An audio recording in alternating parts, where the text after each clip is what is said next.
Hello everyone, कैसे हैं आप लोग। आई होप कि आप सब बहुत अच्छे होंगे।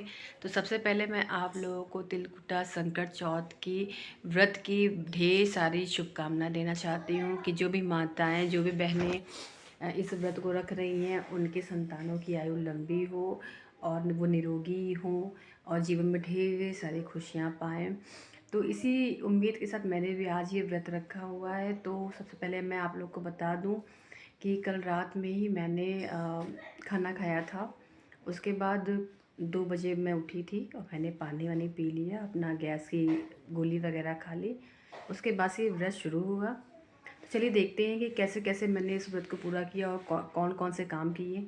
तो चलिए देखते हैं। गाइस, ब्लॉग की शुरुआत होती है दोपहर से, क्योंकि मॉर्निंग का ब्लॉग मैं शूट नहीं कर पाई थी। सभी लोगों को ब्रेकफास्ट कराया, सुबह से ही मेरा व्रत स्टार्ट हो गया था और लंच करा करके मैं आ गई थी अपना किचन अब क्लीन करने के लिए, क्योंकि पूजा की करनी थी तैयारी। तो शाम को जब करो तो काम बहुत ज़्यादा होता है, तो उस काम को मैंने कम करने के लिए दोपहर से ही प्रिपरेशन कर दी, क्योंकि दोपहर अगर आपका एनर्जी लेवल अच्छा रहता है ना, तो आप ज़्यादा से ज़्यादा काम कर सकते हो। जैसे जैसे शाम होगी वैसे वैसे थोड़ा सा डाउन हो जाती है हेल्थ, क्योंकि अब आपको पानी नहीं पीना होता है इस व्रत में। तो बिल्कुल पानी नहीं पीना है, शाम को पूजा करने के बाद ही पानी पीना होता है। फिर आप शकरकंद खा करके और तिल और गुड़ को जो भोग चढ़ता है वो खा करके ही आप अपना व्रत खोल सकते हैं। तो यहाँ देखिए, मैंने भी अपने गैस वगैरह को और पूरे सेल्फ को अच्छे से क्लीन कर लिया। और मैं ये लाई थी शकरकंद, लाल वाली शकरकंद ही इस पूजा में चढ़ती है, तो मैं ले आई थी। और ढेर सारी शकरकंद को मैं बॉईल कर रही हूँ, क्योंकि शाम को भी इसका मैं जो व्रत करने के बाद इसको खाऊंगी। पूजा में भी चढ़ेगी 4 शकरकंद, और उसके बाद जो बचेगी वो सभी लोगों को प्रसाद के रूप में दिया जाएगा। तो इसको मैं अच्छे से बॉईल कर लूँगी। एक विसल में ही शकरकंद हो जाएगी। अगर ज़्यादा सीटी लगाएंगे ना तो ये घुल जाएगी। जैसे आलू पकता है ना एक सीटी में, वैसे ही इसे पकाना है। तो ये इतनी ज़्यादा टेस्टी लगती है। आपको तो पता है कि अगर आप वेट लॉस पे हो चाहे ना हो, लेकिन अगर आप डेली रूटीन में शकरकंद को खाते हैं ना, तो हाई फाइबर रिच और प्रोटीन रिच होती है।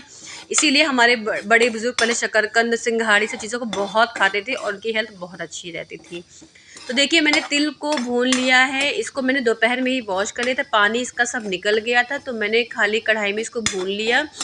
ज़्यादा नहीं बनाया है, सिर्फ प्रसाद के लिए ही बनाऊंगी और जो लोगों को बांटना होगा उनको दूंगी। तो इसको अच्छे से भून लेने के बाद मैं गुड़ को भी मेल्ट कर लूँगी और उसमें ये बनाऊंगी पिड़िया। देखिए इस तरह से मैं इसको बना रही हूँ। ये बहुत ज़्यादा फ़ायदेमंद होता है और हमारे यहाँ पूजा में चढ़ता है। वैसे मैं मार्केट से तो ले आई थी लड्डू, तिल के, काले तिल वाले, सफ़ेद तिल वाले, लाई के लड्डू, लेकिन घर पे पूजा चढ़ाने के लिए इनको बनाना पड़ता है।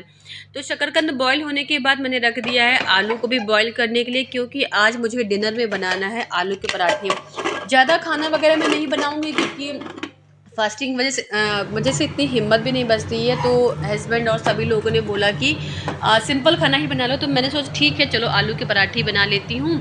तो सभी लोगों ने खा लिया। बच्चे काफ़ी खुश हो गए थे, क्योंकि सब्जी मॉर्निंग में बनी हुई थी, तो इतना ज़्यादा मन नहीं किया बनाने का। और उसके बाद फिर मैंने अपनी करी पूजा की तैयारी। तो देखिए, यहाँ मैंने 4 शकरकंद ले ली है, 4 ये 9 बजे तक जो पिड़िया है ये चढ़ेगी और लड्डू चढ़ेंगे। और इसके बाद दक्षिणा ऊपर, जो भी मैं चंदा मामा की पूजा करूँगी ना, तो चौकी बनाती हूँ, तो उसमें ये सब चीज़ें लगेंगे, फूल और धूप बत्ती और इसके बाद दिया। ये सब चीज़ें मैं रात में करूँगी चंद्रमा की पूजा के समय। तो घर पर पूजा करने के पहले वो लिए मैं रेडी हो गई थी। देखिए, मैंने रेड कलर की साड़ी पहनी है, रेड कलर का स्वेटर शॉल ली है। तो जब आपकी बॉडी अच्छी हो जाती है ना, फिट हो जाती है, तो आप कुछ भी कपड़ा पहनो बहुत ज़्यादा सुंदर लगता है। तो मैं मोस्टली पूजा में कोशिश करती हूँ कि साड़ी ही पहनूँ।